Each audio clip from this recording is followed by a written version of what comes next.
আসসালামু আলাইকুম। আপনারা সবাই কেমন আছেন? আশা করি আপনারা সবাই ভালো আছেন।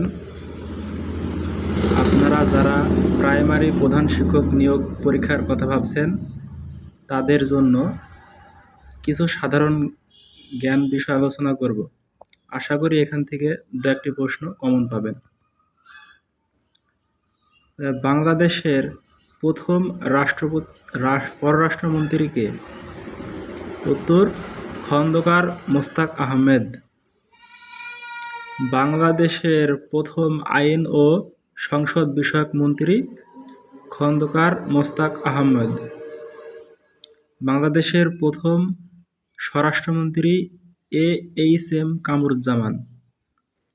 বাংলাদেশের প্রথম ত্রাণ ও পুনর্বাসন মন্ত্রী এ.এইচ.এম. কামরুজ্জামান। বাংলাদেশের প্রথম অর্থমন্ত্রী ক্যাপ্টেন এম মনসুর আলী। বাংলাদেশের প্রথম বাণিজ্যমন্ত্রী ক্যাপ্টেন এম মনসুর আলী। বাংলাদেশের প্রথম মন্ত্রিপরিষদ সচিব এইচ.টি. ইমাম। বাংলাদেশের প্রথম মুখ্য সচিব রুহুল কুদ্দুস। বাংলাদেশের গণপরিষদের প্রথম স্পিকার শাহ আব্দুল হামিদ। ধন্যবাদ সবাইকে।